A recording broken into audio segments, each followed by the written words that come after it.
Welcome Collective. This is Regina from Pacific Tarot getting ready to do a reading for you.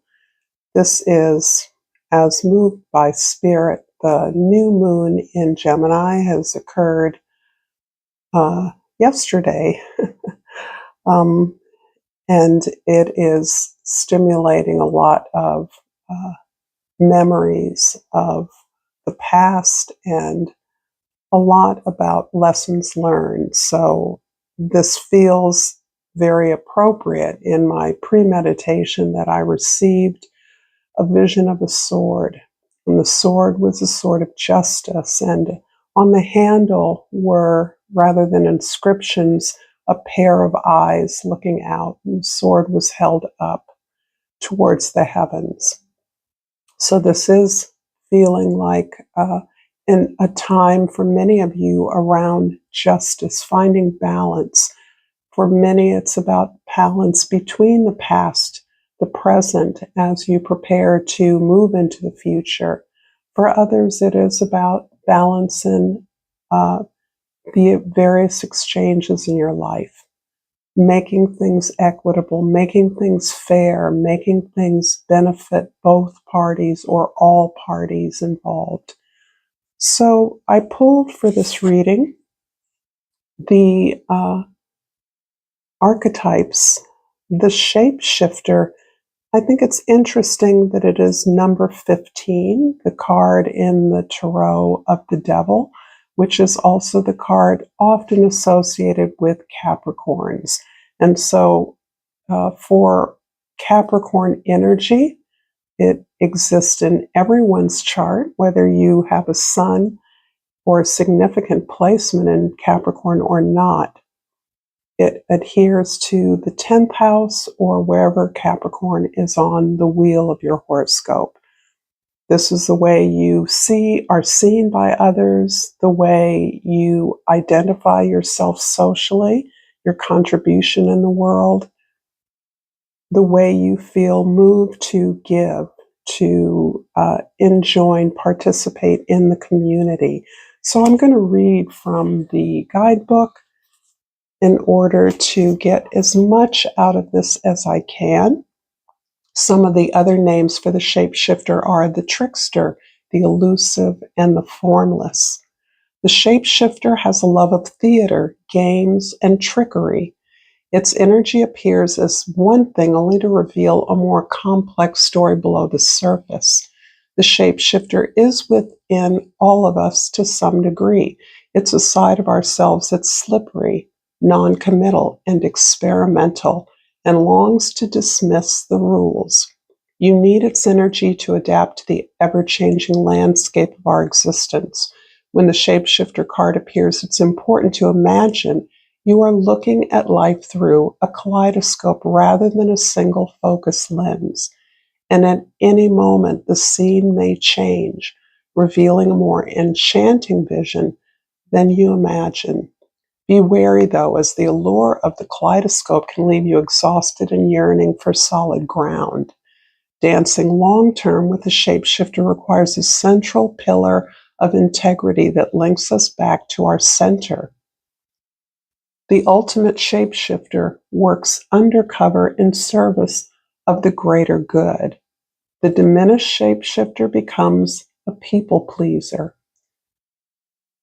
So this really reflects on the sense that this is about the past. This is about moving from a place for many of you, and Capricorn is I think a sign that embodies this, the one who provides for others, the one who cares for others, the one who takes ultimate responsibility for others, which can easily be grounded in a people-pleasing morality, one in which it is important that the needs of others are privileged over your own, and that in order to do that, because of the outsized role you may hold in a family, a community, in your employment, it's important that you play small, even though your contribution is large, is generous.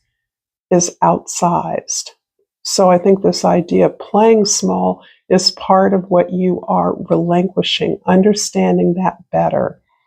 And of course, ultimately, the conscious intention is to uplift the community, to be of service to the greater good, to make the world a safer place, a more abundant place.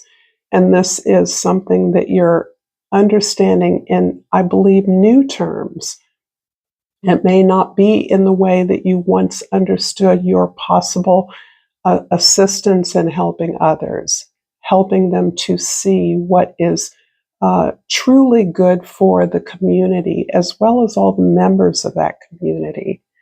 And this is clarified by the doubt card. And this really does resonate for me because doubt is something that generally is pushed away at bay when it comes to the energy of providing for others. There's no room for doubt. You know what others need and you go about doing the work to provide it. However, when you are doubting what you're giving and what you're receiving in return, that I believe is where the cracks begin to open up. And many of you are in various places along that journey. Many of you that I'm speaking to, I believe, have been on that journey for a while of deeply interrogating those parts of ourselves that were giving our power away, really displaying our lack of self-worth by privileging the needs of others, by downplaying our desires, suppressing our dreams, our potential beyond caring for others. So this idea that you are releasing the need for answers is a positive in this light. It means you're understanding the world you have known. The devil you've known is not the only game in town. The trickster energy has you looking at ways in which you can now subvert experiences of the past as they come up in the present. How can you effectively decline the responsibilities that are offered to you? Are those responsibilities ones of love, of caring, of pleasure, of abundance for you? Or, as has been the experience of many of you, is this about providing something for someone else? Doubting that structure is the path to healing. And I do believe for many of you, you've been in this energy for quite some time. This is many years of healing, of looking at patterns, looking at the events in your life, understanding them more deeply in a way that doesn't necessarily always favor you. Whereas in the past, I believe many of you felt very confident about your efforts to help others, to be of service, to provide. This was something that made you feel larger than life, important in the lives of others, even godlike in some ways. Particularly for those of you that have dealt with some kind of substance abuse, codependency, this is particularly salient. The idea that others need you and that gives you your value, and how ultimately belittling and demeaning that is to you and to those you propose to care for, who you've decided don't know how to help themselves. So this is an interesting energy that's coming through, and I'm going to go through the present right now with the King of Swords.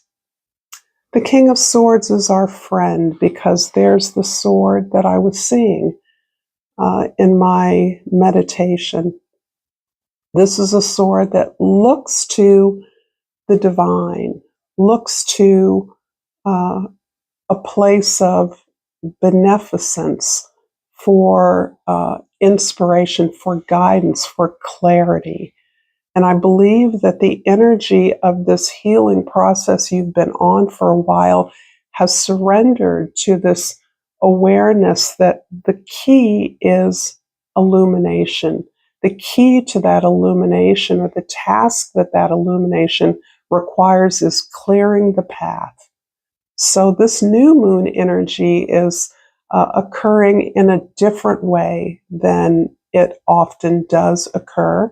Instead of moving us to do something, I believe it's moving us to remove things, to clear out the path, to make a way, to allow the way to be lit up for us, rather than knowing the answer, the destination, the correct move, starting something new. Yes, there is newness here available, but the old must be released. The burdens of the past have become much too heavy.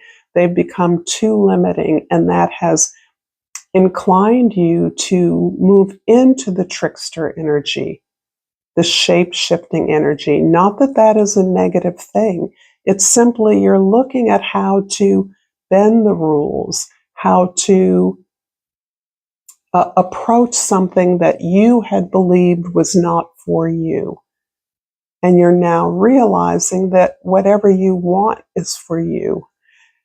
But given your history, your understanding that you are treading rather carefully through this very profound healing process in order to mount your approach, to reset your vision of what is possible without needing to know or be handed a map or a script. In the past, the Death card.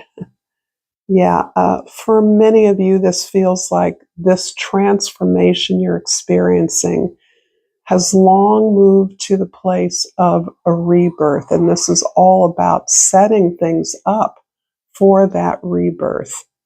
But this death is so critical, so thoroughgoing. And particularly, I believe Pluto's energy in Capricorn is coming up again as a way in which all values, all beliefs, all rules, all expectations about the way the world was, the way you were supposed to be or go or do, have been flattened for many of you. And this Pluto transit, which finished up quite recently in the end of last year, it was 17 years. And this is a considerable experience of going at the deepest level within, going underground. Everything is erased. Loss is the byword, and you're understanding the resources that you hold within you to rebuild again. And that's where we currently are in our healing journey. In the future, the Eight of Wands.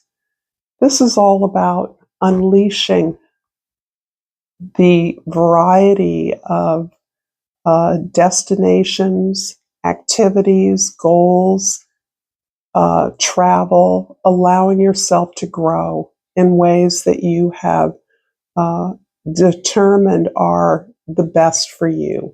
And in that movement, that connection with others, that connection up with ideas, big ideas, inspirational ideas, you're part of a movement that is actually changing the way that success, that happiness, that productivity is being evaluated, and you're gaining a lot of attention. You're being seen by a lot of others who may not have been aware of your activity for a long time. This almost feels like some kind of a comeback, but it is in very different clothes, in a different body, with a different truth, I believe, than what was expressed in the past. but there's a lot of creative potential for you in this future, and a lot of ways that others are looking to you for guidance, looking to you for information. If this is resonating for you, please like this video, subscribe to my channel, Pacific Tarot. Thank you for your presence here. I appreciate it. I'm going to clarify the Death card in the past with a couple of cards, and they're the Seven of Pentacles and the King of Wands. Interesting. The Seven of Pentacles is, to me, a deeper status check-in with yourself, a deeper evaluation of how much you've invested in yourself and what has been returned to you. This is resonating very deeply with a vision that it keeps returning to me, where your path to what we call success, prosperity, reward, recognition is literally being uh, uh, sprinkled with gold, lit up for you, a reassurance that your hard work is paying off. But it's with a message that pushing, stressing uh, is making your work futile. So no matter how hard you are working, if you're not considering your investments more carefully, and those investments include your time, your energy, your passion, your attention to your relationships, to your life outside of your work that fuels your work, these are all things that must be amplified. This is about working smarter, not harder, because the point is to enjoy the journey. And I do believe that you are not only enjoying the journey, but you are fired up. You are inspired by what it is you're learning, what is surfacing for you through this healing process. And once you start on a healing process like this, it never really stops. But for many of you, you're coming to the end of a particular chapter or lesson. And this is one that's been going on for a long time. And I feel like it has to do with the acceptance of material comfort or reward, something that has always, I think you've always underplayed as being of value to you. You're now understanding that that material reward becomes a resource, a greater investment in order for you to invest more substantially in your projects, in your path, in the productivity that is your byword, that is important to you, and you're inspiring people along that path or that project. This very much feels like your vision of the world, of a better world, has shifted as well, and the part that you play in it is being elevated. In the present, the King of Swords is clarified by a couple of cards here. Ooh, the King of Cups and just one, the Mage. Or that's the Five of Cups. I'm not sure what I said before, but I thought it was the King. So the Five of Cups and the Mage. This is lovely. So this is continuing to recycle the theme of love lost, heartache, failure, disappointments you've experienced, particularly in relationships. And I think this is where your greatest clarity is apparently coming through for you. And you have instead built on a vast body of knowledge, research, self-study that this has all been accompanying. So I see you as someone who has followed a life path that has been elevated, has been improved by your ability to understand yourself better. Your path is unique, and so you feel an urgency to understand the significance of your unique role, the unique gifts you have to offer others, and how those are produced by you. So, from humble beginnings for many of you, or from a uh, broken heart, really, a place of feeling rejected, that there's no space for you, no place to fit in, you're actually finding that you have created your own space as you come into greater clarity about your role, your contribution, what you have to offer that is unique, and your rightness to be in this place, your integrity that makes this ability to be a trickster, be a shapeshifter, which I would say the mage is right in that category. How to use that in a way that can be enlightening, how to perform your experiences of the past in a way that clarifies your purpose, your service.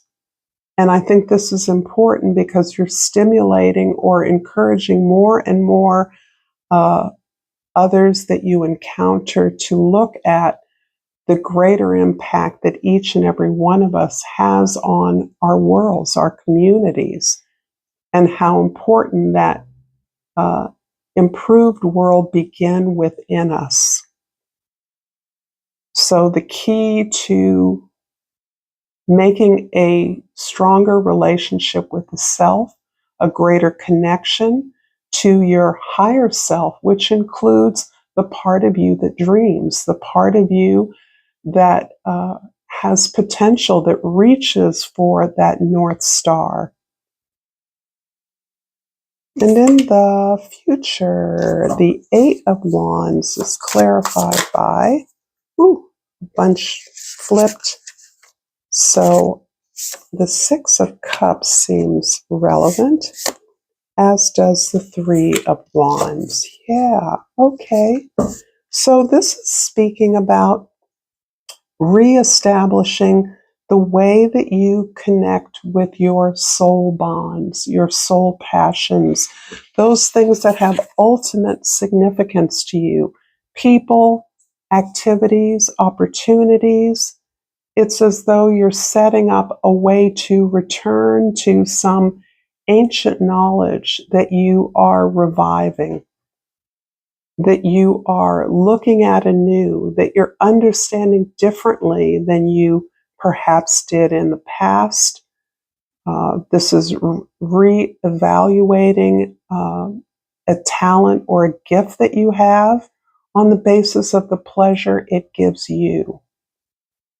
Not just others, but you. It feels like you're learning to establish and set up this new pathway, this new opportunity, activity, in a way that allows you to gain more value for yourself in these deeper connections that you have. And this deeper connection with yourself is allowing you to expand into the world.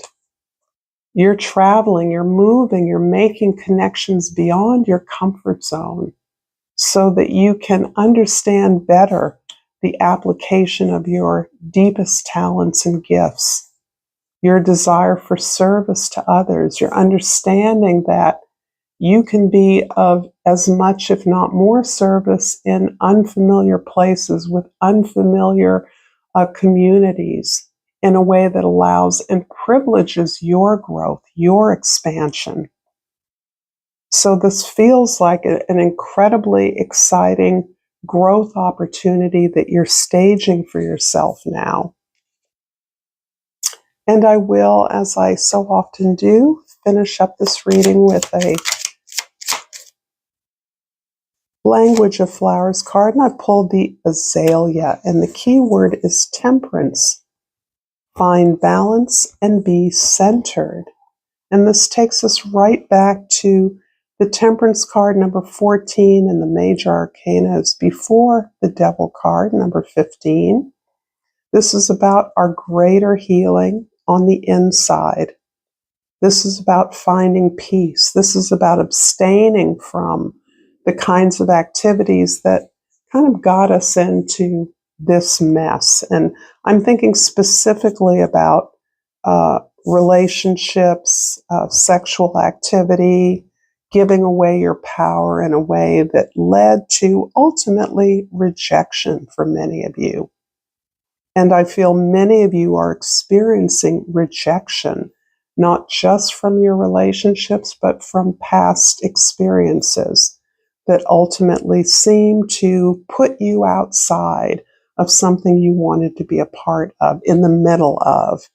And that is being healed by your ability to center yourself, to privilege your gifts, and to demand, to understand that you're worthy of pleasure, joy in exercising the service that is your contribution to the planet.